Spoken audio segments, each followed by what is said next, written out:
And I am your co-host, Dot. Hi, I'm Lilith. I'm so happy to be talking about this episode. This episode definitely packed a wallop. And you can tell by the 6 bazillion tweets that flew in 2 days for Teen Wolf.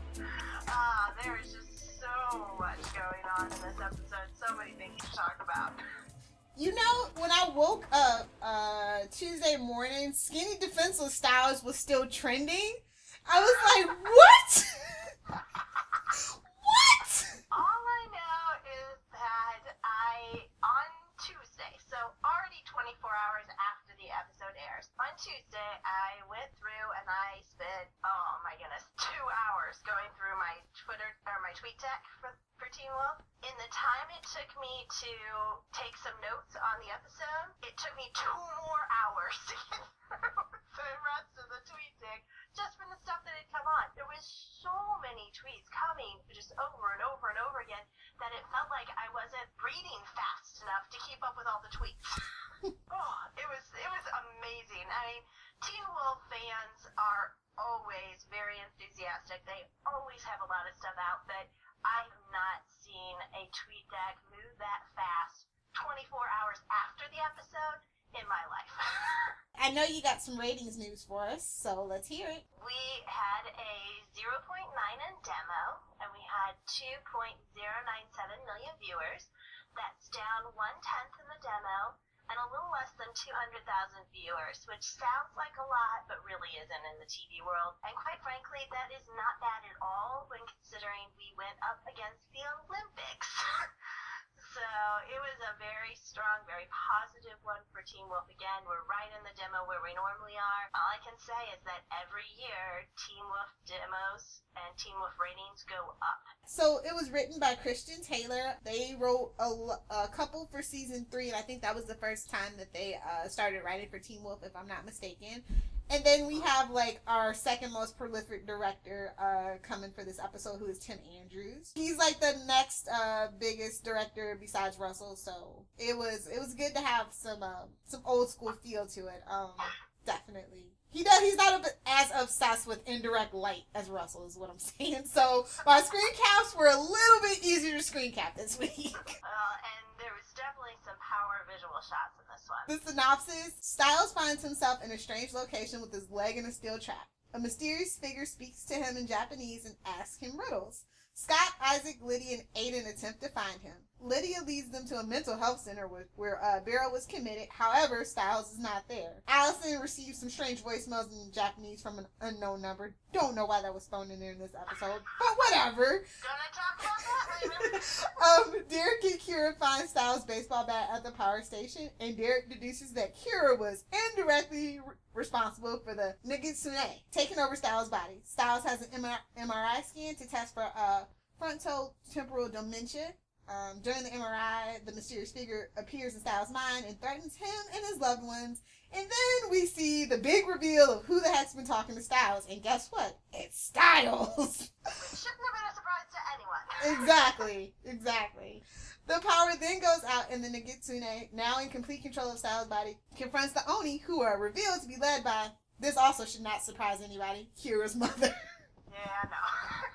It was a lot happening in this episode, and I honestly, for some reason, I didn't think they were going to find Styles this whole episode. I thought it was going to be one of those episodes. I was really surprised that they went a different route. Yeah, I'm going to talk about that too. Twice. So, let's get into some of our favorite things about this episode. There were a lot of favorites to have, for sure. So, I found out exactly what kind of Jeep Styles, the kind of Jeep that Styles drives. It's a blue 1980 C5 Jeep. I've been wondering, because, like, they never really said it, and it's got, I don't know, I think it's modified, because every time I thought that I had the Jeep, like, I would Google it, and it would be just kind of off. So, like, I have to think about cars. It started with Baby from Supernatural, so, like, when the cars are prominently featured, I always get a little obsessive about it. Number 10 on my list. You have mentioned it. Derek speaks Preach on skinny, defenseless styles. I like it because as soon as he said that, it reminded me of one of my absolute favorite Styles quote, where he says that his sarcasm is his only defense. I just really like that line. So when Derek started on that, that's the first thing I thought of.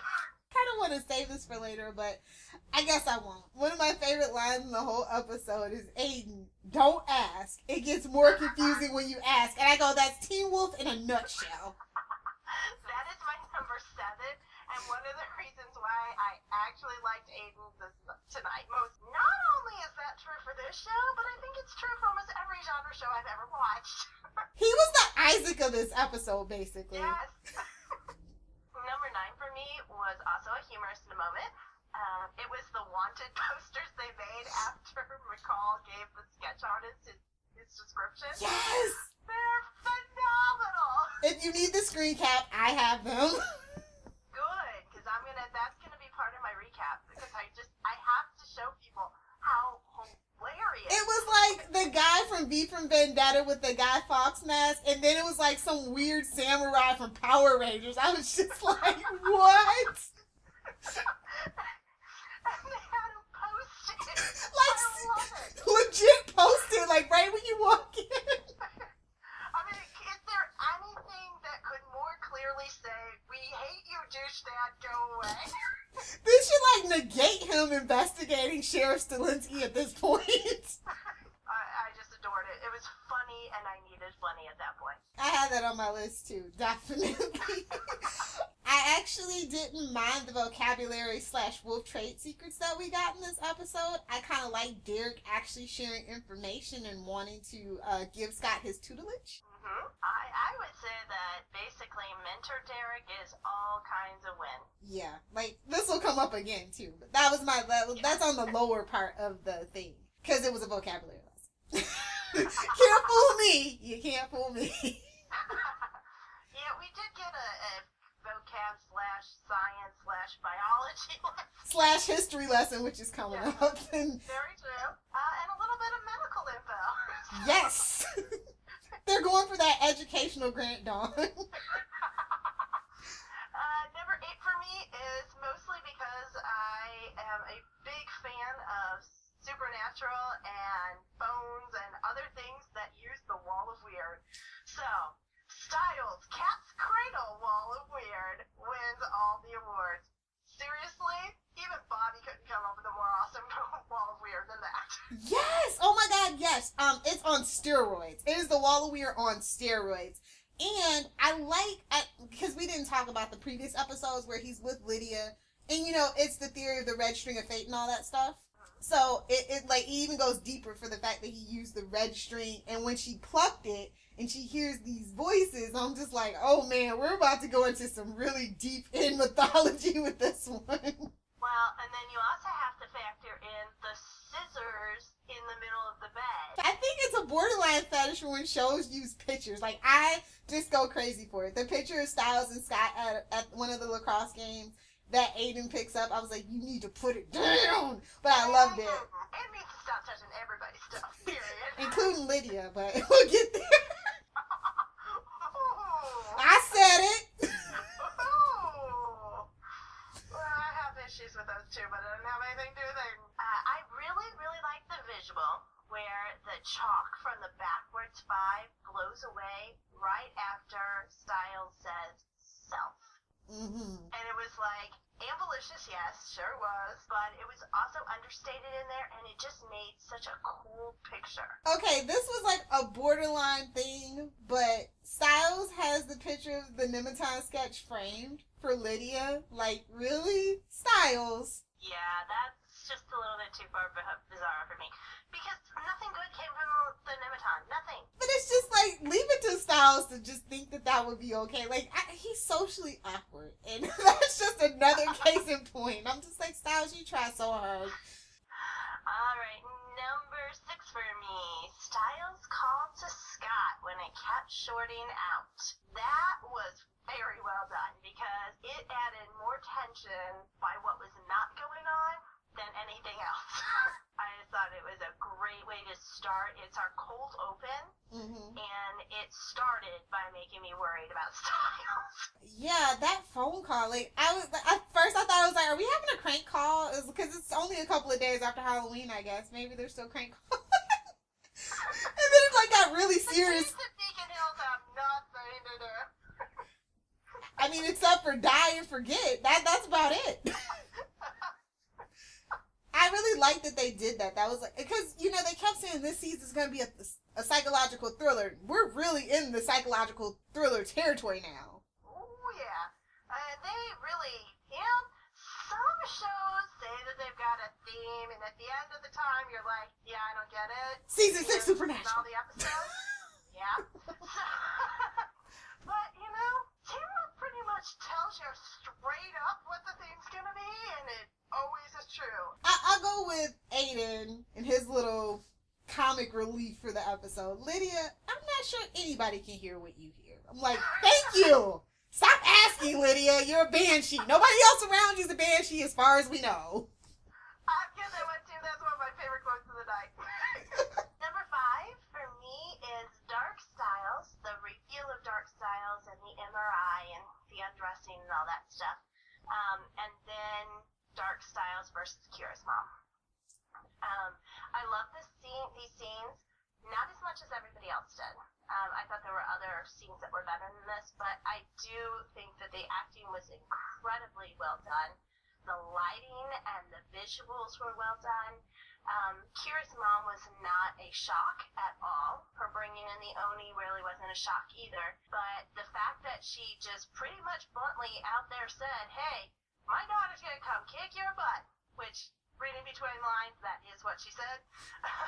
So it set up this conflict well before I expected it to. And I really do like that. Okay, I'm going to talk about Derek and Kira. I was going to save this for character interactions, but I really like their scenes for some reason, and I really want this to be like my new Teen Wolf Bro TP, because he needs a little sister that's not annoying. And Kira's mom's looking kind of sketchy, and and so they both have kind of had sketchy people in their lives, and like people not telling them the whole truth, you know. So I really feel like they could figure stuff out together, although it's a part of that whole thing that kind of annoyed me, which of course we'll get into. I'm sure it probably annoyed you to no end too, because we both kind of have the same feelings about this episode, it seems like. But yeah. But other than that, that one thing, I really thought that it was really cute. It was interesting. And it's another character interaction that I wasn't expecting. Number 4 for me, continuing on with the theme from last episode, Melissa holds Styles until he wakes up from his nightmare. I love the idea that if it couldn't be Sheriff, that Melissa was there for him and helped him get grounded back into reality. I think it's very... Like, all of her scenes actually are very important, and I kind of just grouped them all together. When they arrive at the hospital, she already has everything mobilized and ready, and she has the basement just for her and the sheriff and his select people to come in. When she goes to check on Agent McCall, like, this is her ex-husband, they don't get along, but he was hurt the previous episode, and she wants to help find Styles and see what she can do. Yeah, so like all of her scenes were very important and needed, and she even was like the grounding factor for Papa Stilinski too in the hospital, and when she was watching Scott and Styles when they were doing that hug and having that talk, it just like everything about Melissa in this episode was just brilliant. And keep using Melissa, please. I love her so much. That's 2 episodes in a row that she sent everybody into their A game. I guess I'll just go ahead and talk about the specific scene of the transformation from Styles to Dark Styles. And that includes the vision of the big reveal and all that from when he's in the MRI. I really like that because it was all in the facial expressions, and Dylan murdered that part. He, like, you could just completely see, when I was making GIFs of it, I was just like, wow, like, because I do it like the old school way with screen caps and then animate everything. So it was like frame by frame by frame, and you can just see it. And I was just like, wow, this kid has got it. And I'm glad that Jeff gave him this opportunity to dive into something so deep and complex. Oh, there's no question about it. It was awesome. Quite frankly, one of the better younger actor roles and scenes that I've seen in a long time.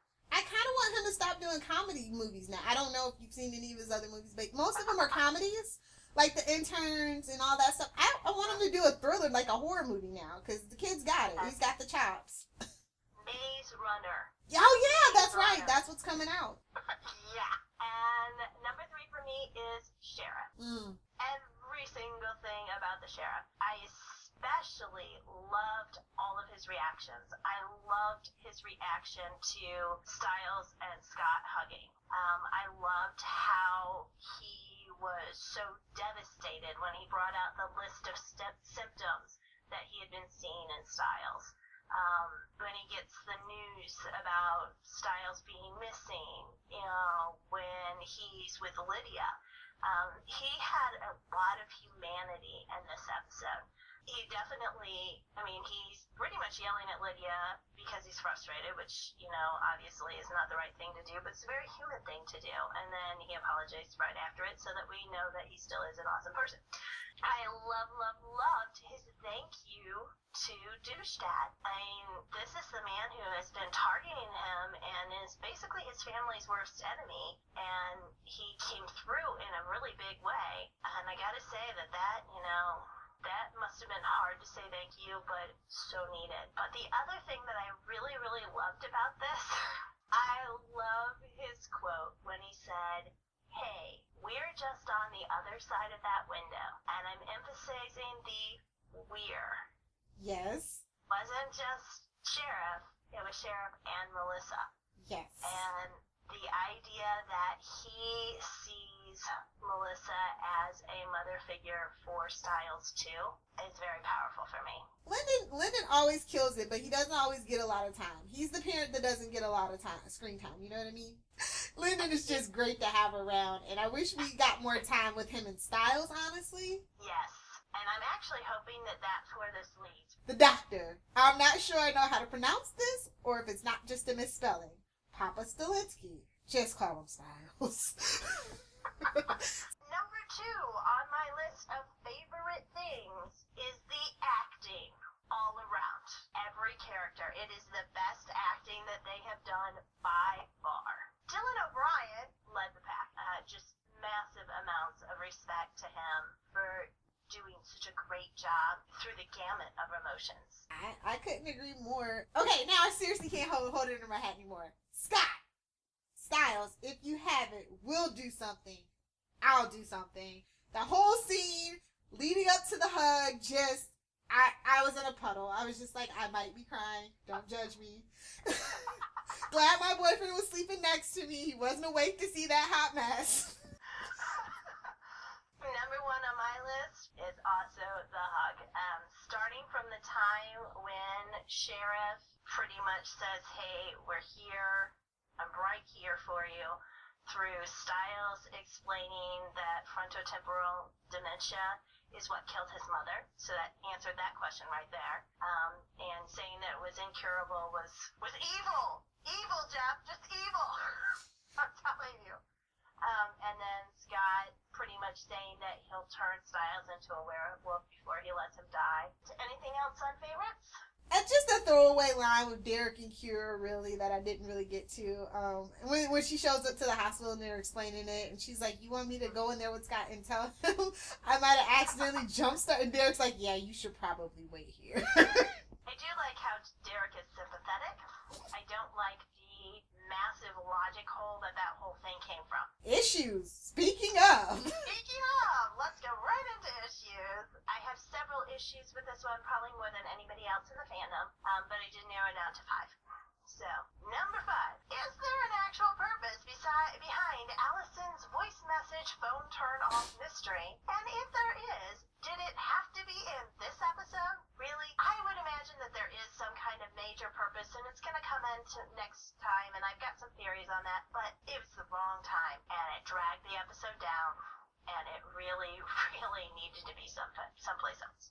Okay, I'm just gonna get into this. Derek to Kira. Kira, I'm gonna need you to tell me everything you know about Foxfire. And then they didn't show the conversation. I'm just gonna go all in on the whole thing. Derek showing up at the high school. Really? That is it for me. Really? No guest pass. He's like been wanted for murder. He's drug addict in season 1. Oh. Lydia said they didn't have night security. I don't think they have security, period, at this point. They don't, and they certainly don't have locks, chains, or even cameras. I don't think they have anything. Well, they could at least kept the cameras Gerard had. I mean, come on. Lydia and Aiden nude modeling at the high school at night. Yes. Lydia actually says that no sane person would be there at night. Lydia's not sane. I want to reach into the screen and slap them both. Sane. That people just keep walking around the high school whenever they feel like it. The modeling at night bugs me to no end. All hands were supposed to be on deck. Where was Peter? Well, no, we don't want Peter. Well, we do. I want to see Ian Bowen, but Peter's not very helpful. Actually, he has this weird thing for Styles, though. Like, I don't know. He might have helped. He must have a plan to get close to Scott to steal his alpha powers, and what's the best way besides his mother, who he can't date anymore because that's been there, done that, than to get close to Styles? Yeah, I agree. You have any other issues? Oh, yes, I do. Okay, so Lydia not being able to figure it out, getting it so wrong. Why does she always have to, look like a fool? Why? I don't think she got it so wrong. I really don't. I don't think she got it so wrong. I think there's something bigger happening here. I think that she is starting to be annoying in her lack of confidence. Oh, okay. Number 3 for me, it was just bad delivery. It's just that simple. The incredibly long, dramatic pause before, I don't know. What the heck was that? It was worse than the slow-mo trunk opening last week. What about you? Anything else? Nope. All right. Number 2, Aiden the douche with the tree. Oh, seriously, honey? There are much bigger problems going on, and you want to take this time to talk about your on-again, off-again girlfriend's, crush stalker guy? Shut up. Stop touching Styles stuff. He's better than you are. Move on. And then my number 1 issue with this episode, and what did knock my grade down, is they found Styles way, way, way too soon in this episode. They actually found him at the 22-minute mark, which is almost exactly halfway through the episode. Yep. Which meant that all of our dramatic tension was resolved in 22 minutes, and we had to start a whole new dramatic tension line for the last 22 minutes. This isn't a comedy. It's not 30 minutes long, okay? We need to have that flowing all the way through, and the result of that is that we had that high, very emotional, high tension, Melissa holding Styles as he's screaming, and then we had approximately 13 minutes of before we got into Styles has a deadly brain disease and he's now Dark Styles, and what do you know? Kira's mom controls the Oni. And it's just very bad pacing. They don't do this very often, but it felt like they were experimenting with the pacing of the show, and for me it fell flat. And those are my main issues. Okay, so we can talk about main characters now. We actually have stuff to say about Lydia, but nothing to say about Allison this week. We didn't really have much to say about Allison last week either, so. Yeah. Alright, who do you want to start with? Let's start with Derek this week, because I like Derek this week. Really, they kept the positive change that we were talking about from last episode. They kept it going, and I really appreciate that. I agree. I'm going to up it from last week and say that one of the things I hate most about the Boy King storyline was actually negated in this episode, which is awesome, because Scott himself goes to Derek for help and pretty much asks to be mentored by Derek, and Derek is confident enough to actually do it now. So, the two of them working together was my dream for Teen Wolf from season 2 on. Lydia, oh my dear Lydia. Being a Banshee sucks. Being Lydia sucks. I'm sorry. I feel so bad for this girl. I did like her interactions with Scott, though. I'm liking those interactions. He's very reassuring, it's okay, we'll figure it out. He's not mad at her for not for getting it wrong, for not finding Styles and all that. He's just very comforting. I like that. Scott's showing some diplomatic managerial skills. That was actually one of the things that was in my favorites. It just narrowly missed my top 10. And part of what I like is that he didn't just say it's okay, but he made himself part of it too when he said, I couldn't find him either. So now they were both in the same situation. It's very empathetic, very supporting, and that is one of the best things about the character of Scott. Speaking of Scott, he was awesome. He rocked it, definitely. I like that we, like, it's just this panic, the sense of urgency. He's rounding up the troops. You know, he wanted to keep that promise, but he didn't keep that promise, more importantly, not to involve his father. Because, yeah, they are just stupid teenagers sometimes, and they do need adults to help. Well, and it just reinforced the positive role that parents have in this episode. And it also reinforced Lydia as the voice of common sense, because it's really Lydia and Aiden who get Scott to change his mind. Aiden, when he said, guys, remember she only gets this when somebody's about to die, really spurred that whole talking to Sheriff on, and that was another plus for Aiden for me. I think that Scott was the best he's ever been in this episode for me. Part of it is because he is so involved with finding Styles, and that is the impetus for it. But he had very good interactions with everybody. Which brings us to Styles. We've been kind of talking about him all episode right now, but yeah, Styles, Dark Styles, give it to me all. I like that he's having a bigger part, more importantly, a part of the myth arc this season. Yes. I'm just so in love with the choices and the direction that they're going. I could have done without Mummy Mouth, really, though. Oh, me too. It was just hokey. Yeah. I'm just gonna say it. Like, okay, the title of this episode is Riddled, and I was like, ooh, riddled with bullets? Riddled with foxfire? No, literally riddled to death. We had, like, what, 4 of them? Really? And welcome to number 6 on my issues list. I said, can we name Mummy, the little creature, the Riddler? I was like, oh, wait, that's Batman. That was obnoxious. Just obnoxious. And then it's in Japanese. Like, nobody, like, but sure, there's plenty of people that speak Japanese. I don't speak Japanese. Can I have some subtitles? It drives me crazy when shows do that. Like, it's just purposely not for us to know. You know, unless somebody's going to do the meta and all that. Here's the other problem with that. And I'm leaning with my logical brain here. Styles doesn't know Japanese. So if Styles is talking to Styles, how can Styles be speaking Japanese? The only way this works for me is if they go and say that the demon in Styles can speak Japanese, and therefore the demon is actually literally taking over his body and causing him to speak. Everything with Styles was brilliant. Better than any time before. But really, that isn't Styles written as a character.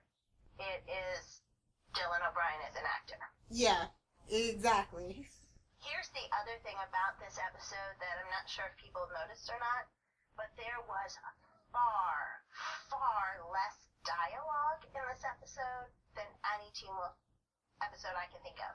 If I end up transcribing this, it would not surprise me if it was only 4 pages long, because there are so many scenes where nothing is being said.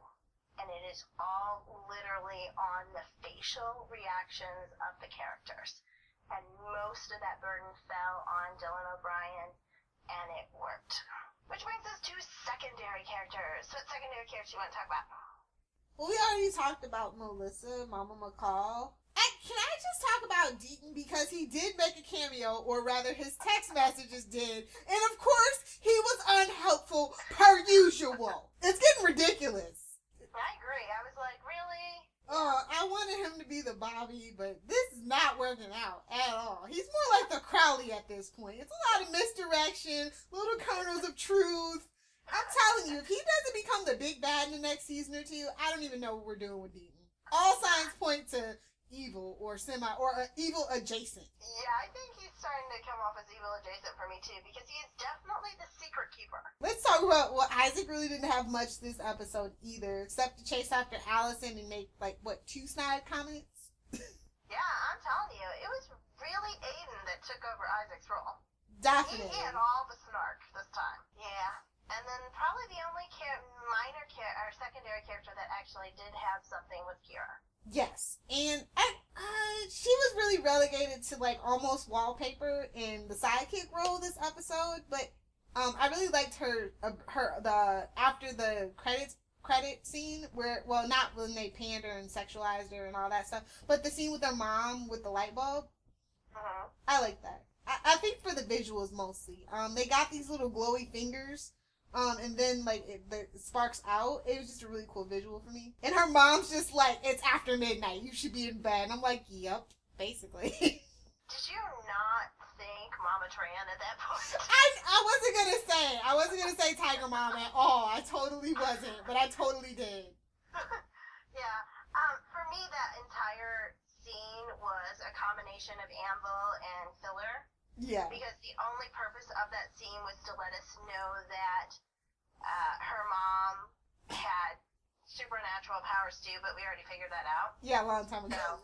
So that was filler to me. And then her other scene with Derek was mostly exposition. And they cut the exposition off at the good part. So I was like, yeah, you're just kind of in here too. Yeah, we have no villain of the week except for Dark Styles, who we didn't get to the very end. So really no villain of the week at all. I would say that the 2 things was that we confirmed that Styles is the Nuggetsini, and that Kira's mom is supernatural. 2 things that were pretty well expected in the fandom, so not really any big shock there. So I guess we're at theories. Mm-hmm. Can I share my theory? Absolutely. My first one, actually. And I have a little vocabulary lesson, too. Look at me. Jeff, you're rubbing off on me. No. No, it's a cool one, though. Okay, so my first theory is I don't trust Agent McCall. Even more so now, because especially for the fact that he was the one that was able to find Styles so quickly when no one else could. Something smells fishy about that. I'm sorry. I don't like him. I don't trust him. I don't think that he's in town for any good reason. He's still trying to get rid of the sheriff. He's still talking to mysterious person on the phone. There is nothing good going on here. But he did save Styles, so he gets that in the win column. I'm just saying, that's very suspicious. Like, all of the sudden, it's just like, something ain't right with that. You are in with the bad guys. You can't tell me different. I don't think that he would be able to track Styles unless it really is unless Dark Styles is talking to him. I don't see how that would happen. But I do think that he is definitely shitty. Very, very shitty. Okay, the other thing is Aiken House. Aiken means oak, and we all know that that's something we should have a high alert for from last season. Oh, good, the druids are back. And also, the camp that Kira's dad says doesn't exist is called Oak Creek. Aiken means oak, but it also means a few other things, which I found interesting. It's German, of course. It means oak, to calibrate, to gauge, or to standardize.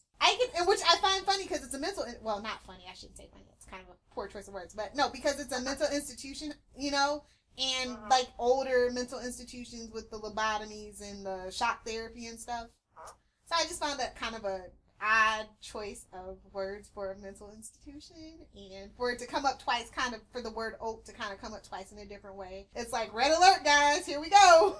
Well, I actually put Oak Creek on my list too, because pointing out that it is the wrong name was a big old red light going, there is something more to this than meets the eye, because I implicitly trust that Teen Wolf knows where it's going. Yep. And they don't throw stuff like that in like random, at least not very often. I think that the mental institution was the site for an internment camp. I think it comes back to the Backwards 5, big time. And my question is, who actually wrote it? And it looks like it was clawed in.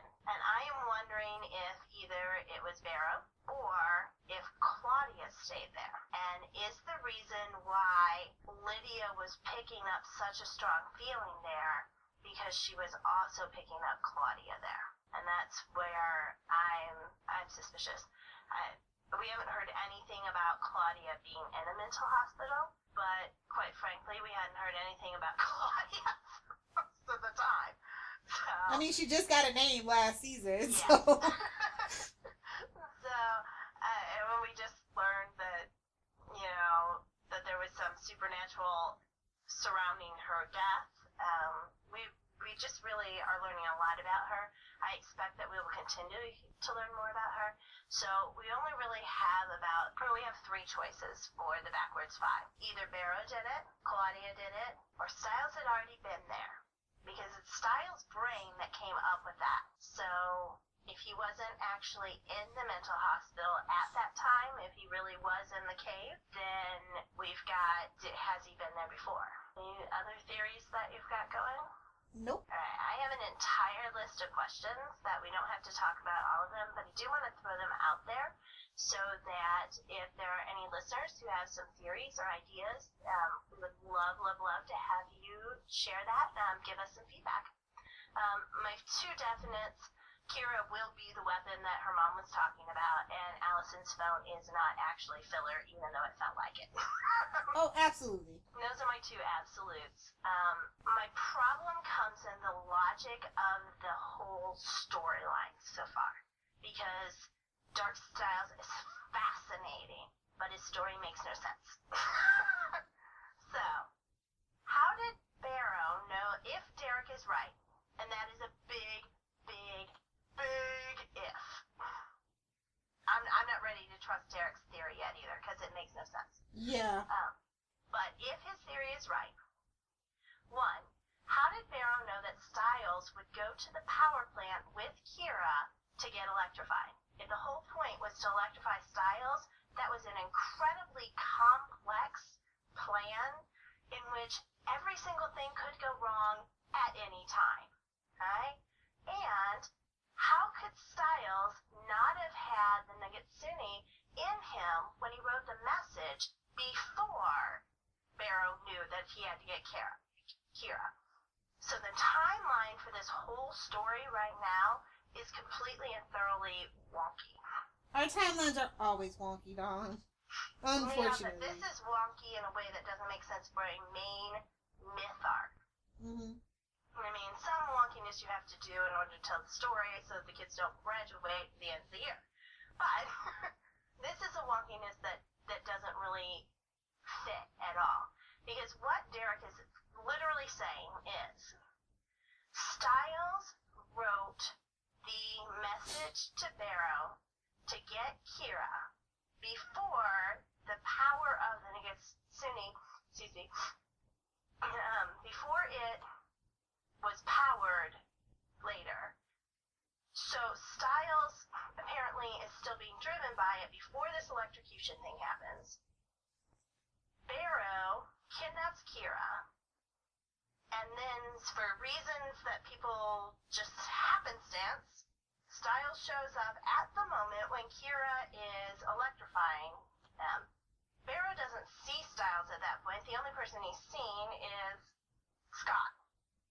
But somehow Styles manages to show up in the place, get electrified and magnified, so that this whole thing could go in. The only way this works is if there was a time machine that time traveled it. So that's my first one. Second one, has Lydia lost her scream, or could we just not hear her because the windows were up? It was for effect, basically. But I did say, like, when the Oni kind of, that was one of my theories early on, that they silenced her and took it. And if that is the case, what is the power of that scream that would make them want to take it? It's a spark or or something. have it themselves. Because obviously the scream is not tied to her feelings and her mystical energy or whatever we're calling it. So the question for me is did they take it? Is there a reason for them taking it, or is it just that we couldn't hear because that's what they wanted to have happen?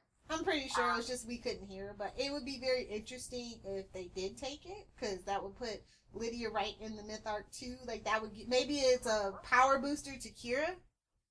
Maybe. That they're going to pass on to her? No, it was just interesting.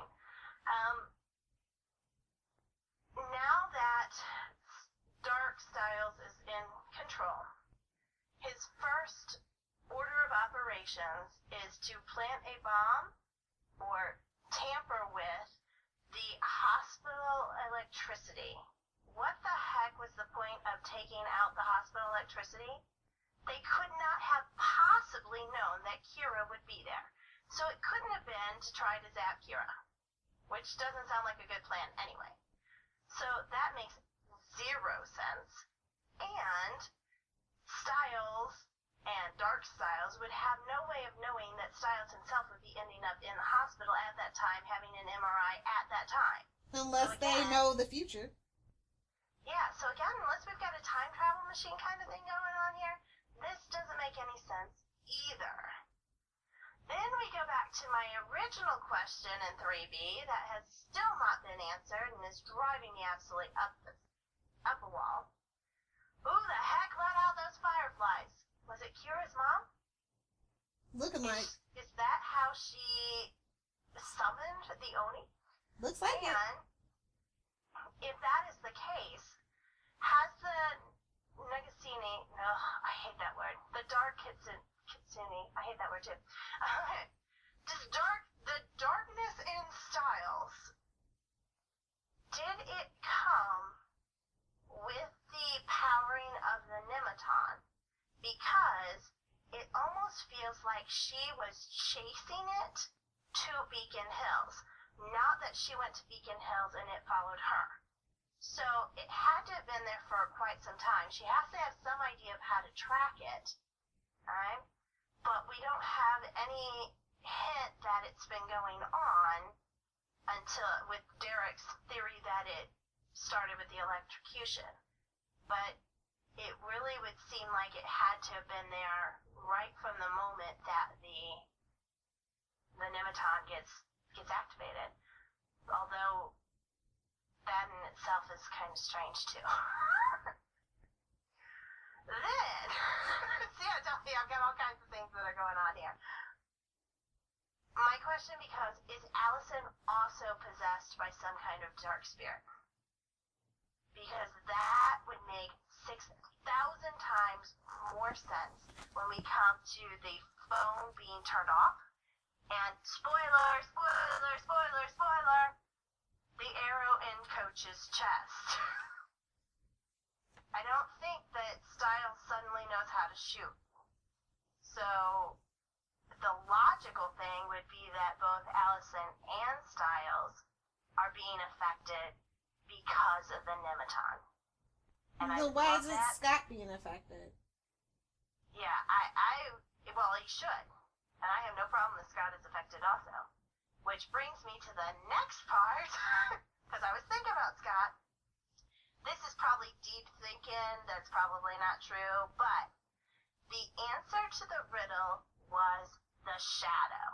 Yep. And when we start out 3B, part of Scott's Nematon issues was he's being chased by his own shadow.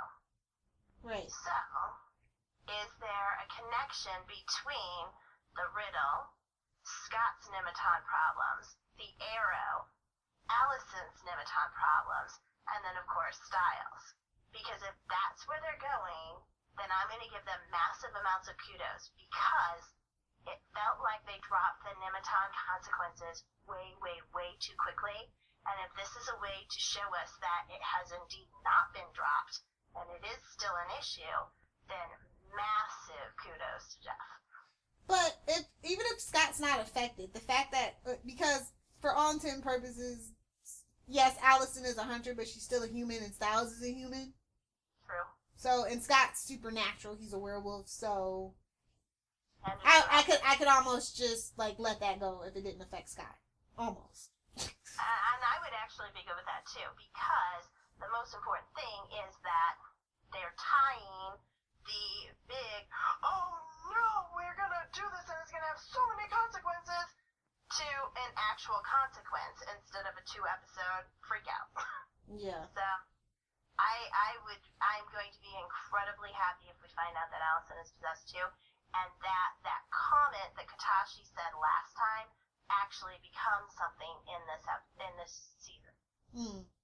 So that's where I'm going. And then my very last one is, why in the world are the people in the hospital panicking when the lights are just flickering? Do they seriously still not have any backup generators? Really? It is the worst hospital ever. It really, Beacon Hills is the worst place ever done. It's just that. So those are my theories, my questions. If you have answers, if you have your own theories, then please let us know. You can contact us through all of those lovely places, or you can leave some information on Spoiler TV on any of the Teen Wolf stuff that I post.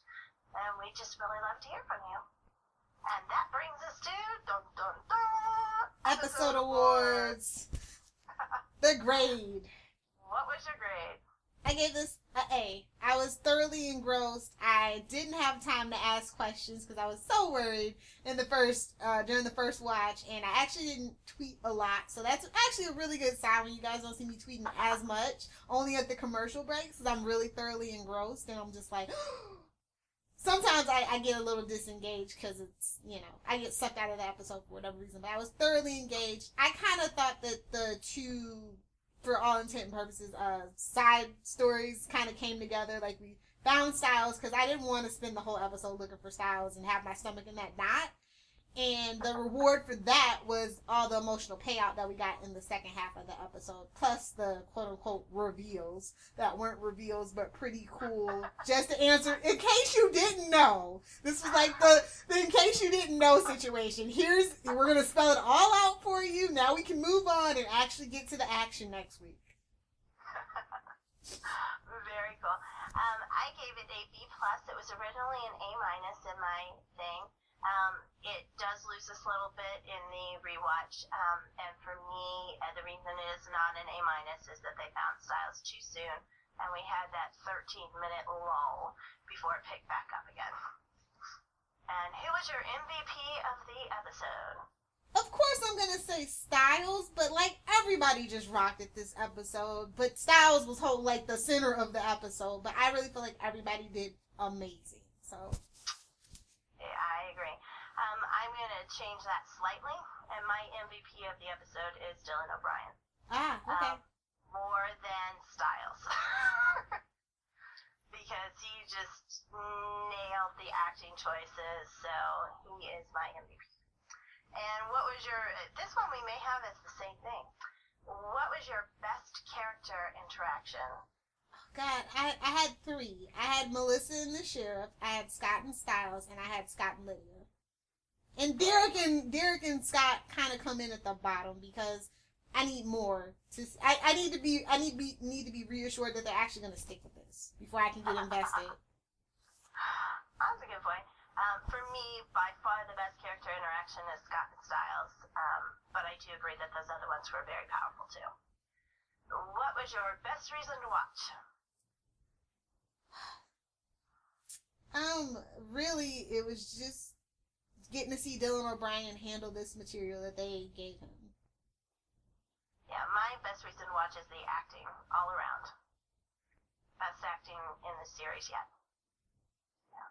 Do you have any other miscellaneous ones? Okay. Mr. Fixin' Award goes to Derek. Fixing Styles' Jeep, him and Aiden, really? Jump in the Jeep like that? That was really actually a sweet thing to do. It was sweet, yeah. Which I didn't expect from Derek, so I'm just like, okay, that came out of nowhere. It was sweet. Oh, one more actually. Shameless plugs and self-promotion award goes to Toyota this week. I gave it to Nike with the pan in on the shoes. Toyota, Derek's driving it, Lydia was driving it, and I saw it some other place too. And actually Toyota follows the Beacon Hills account. I don't know why, but thank you. All right, good job. I don't ask questions. That's very awesome. My miscellaneous awards. Best reaction goes to Sheriff when he learned that Styles had the same disease that killed his wife. Oh, that was heartbreaking. Absolutely heartbreaking. And there was a point where there just weren't any words. So that was there. My snarkiest award goes to Aiden. And my oh boo-hoo award. Beacon Hills is going to be in the 20s. Really? That would be a spring thaw where I'm at these days. When they get to the negative numbers, then they can come talk to me. Oh no, let me do the exact quote because literally my whole Tumblr and Twitter were like, really? Where did it go? Aiden, it's gonna be the coldest night of the year. It's gonna drop down into the 20s. I was in New York and it was like -3 and I was out going to get, walking, mind you, 6 blocks to get some really good Italian. Like, I don't even care. I remember living in California. Hey, a girl's gotta do what a girl's gotta do. But no, they must live, well, I did a review back in season 3A when Erica and Boyd were missing. And they showed the area code. And it's around, like, the northern part, like, near San Francisco, up that way. And it does get pretty cold because it's through the hills and the winds whip through it.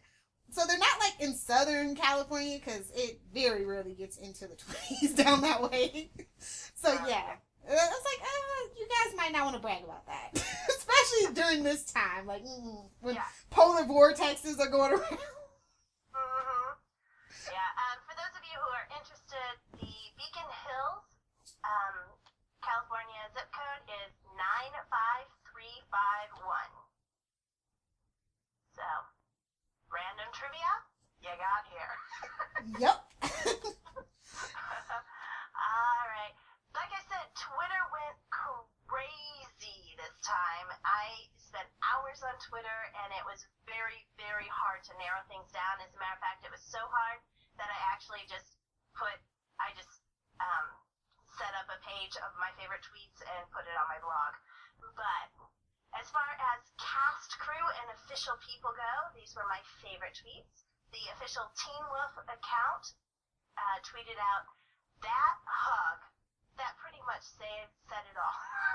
Because almost 90% of my tweet deck was about that hug. Yes. Another one that was good from the cast, crew, etc. was from Matthew Del Negro, and he is the one who plays Douchedad. And he said to the official one and also to Mama McCall, they had to pick a night when I can't watch to start liking Papa McCall. I can't handle the love. I thought that was awesome. I love how he's been such a good sport about how much everybody hates him. So, kudos to you as an actor, even though I still think your character's a douche. Charlie Carver, one of the twins, tweeted, I'll tell you everything I know about Foxfire. It requires 5 days of antibiotics, and boy, does it burn. I love the snark. Keep it up. Also, by the way, the Carver twins and, let's see, who was it? The Carver twins and Holland were all live tweeting in there. They did a great, great job. They actually tweeted Lose Your Mind, one right after the other, and a very nice coordinated thing. It was a huge hit. My last one for the cast is from Mama McCall herself, Melissa Ponzio, and she tweeted before the episode aired, in advance of tonight's Teen Wolf, here are some hugs, hugs, hugs. You're gonna need them. She was right. And randomly through the night, she would tweet back people who were freaking out and saying, here's your hug. So, very sweet. My favorite ones, from Totally Morgan. I figured out what everyone has and no one can lose. It's a negative opinion about commercial breaks. You are so right. From Kaya MJ wrote, it's not the characters on the show going insane, it's the people watching the show that are going insane. So very true, Kaya. From Ward_Nicholas, and I love this one. 2 things. 1, Teen Wolf is 10 times better than you think it is. 2, it is 100 times better than it has any right being.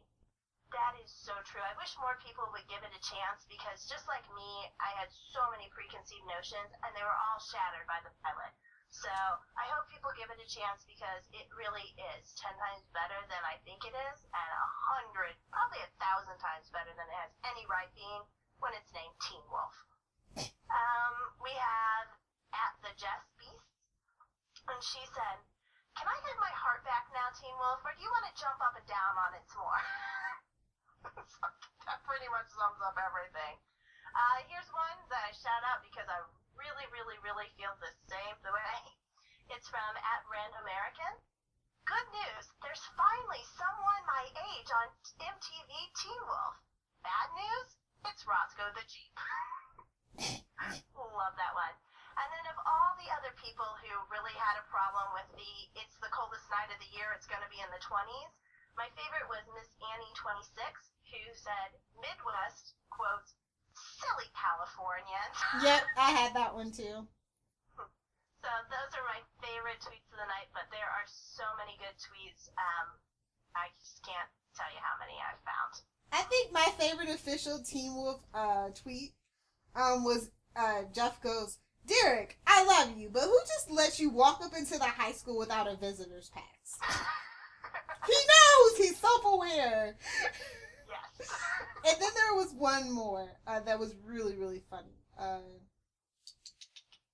Oh no, it's basically what I say every week. Teen Wolf was supposed to be a dumb show about werewolves. I was tricked. I'm in too deep. There's no escape. And that one is from Adam Chris Lechenchester at Abnormally Adam.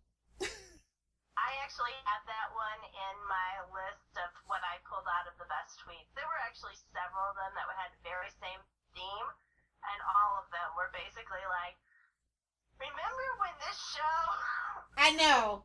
was about, finding the alpha, or, all the scariest thing was Peter." Yes, I saw that one too. That was awesome. I will tell you, I ended up favoriting over 100 tweets from this episode, and that is about 3 times more than I do ever. It was just so many great tweets this time. Tumblr was full of quote-unquote feels and theories and recaps, and I'm just gonna say this, no disrespect, but I'd much rather spend my time after an episode of Teen Wolf on Tumblr than watching Wolf Watch. I can get the GIFs later, okay? I know it's your Tumblr.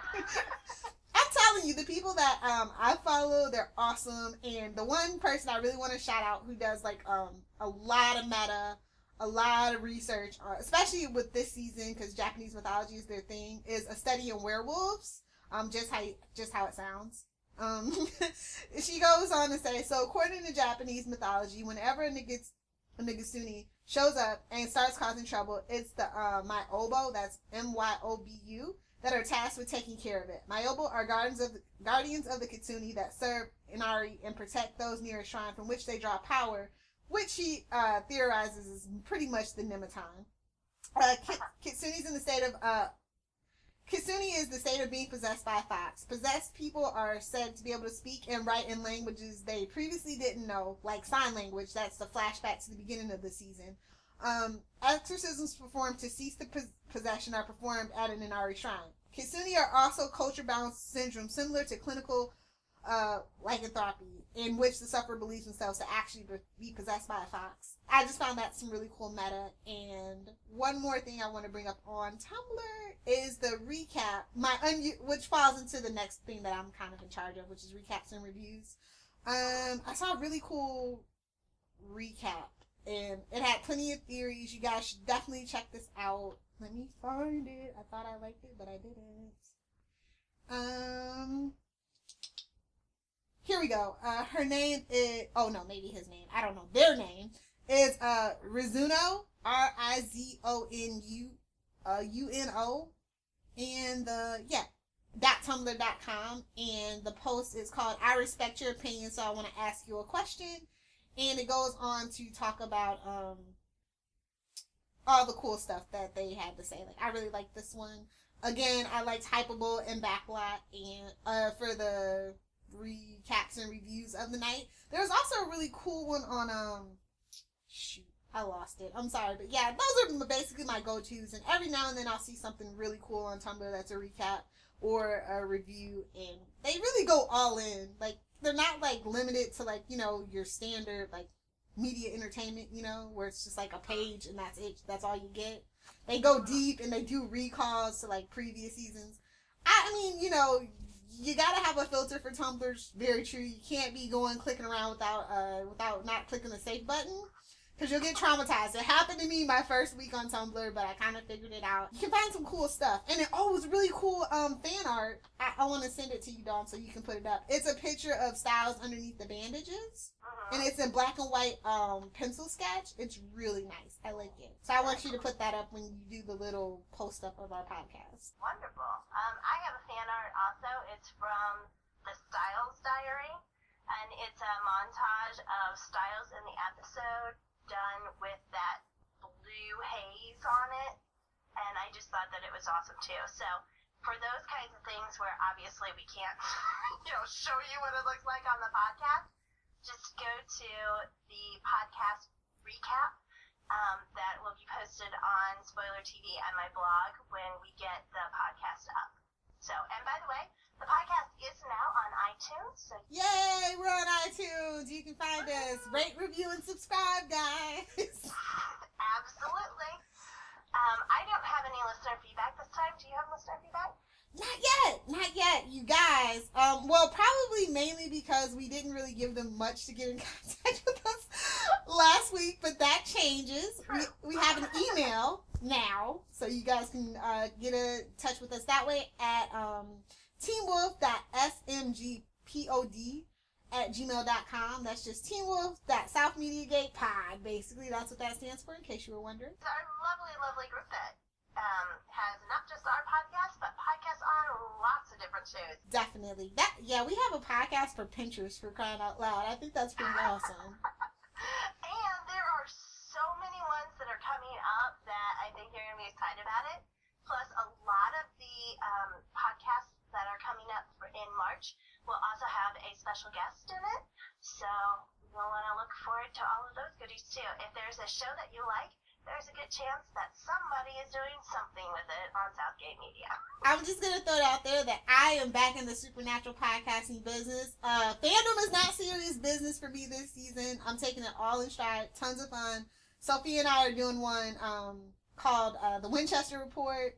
We had so much fun. We're thinking about, during this couple of weeks that we have off, doing some stuff dedicated to like Kevin Tran and Bobby Singer, and some other side characters like Sheriff Jody Mills. So, check us out. We're also on iTunes as of this week. The Winchester Report. Check it out. It's actually fun and bubbly, and I don't complain that much, in case you actually listened to the the Team Winchester podcast last year.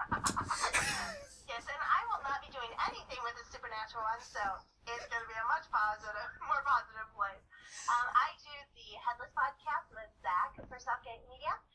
Also this summer, I will be bringing the Buffy Roundtable to podcast form instead of the blog form that we did last year on Spoiler TV. So we'll be doing season 2 this summer, which I'm very much looking forward to. And I will also be doing an 80s movie podcast this summer. So we're going to start with The Princess Bride, which is super fabulous fun. You'll have to check it out. Our Twitter is @BeaconHillsPod. It's me, basically, because Dawn has her own little thing. She does it for the East Coast. That's where I'll be doing the West Coast tweets from here on out. So if you get a chance and you're on the West Coast, or you're up late at night rewatching Teen Wolf, be sure to join me. Only if I could, because they used to play it again, but now they haven't been doing that. I wish they'd go back to that.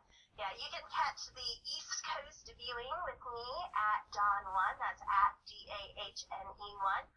Super fun. We always have lots of interaction. It's probably the show that I get the most interaction on. So I'd love to have you too. Oh yeah, our Tumblr is just basically Welcome to Beacon Hills Podcast, all one word, .tumblr.com.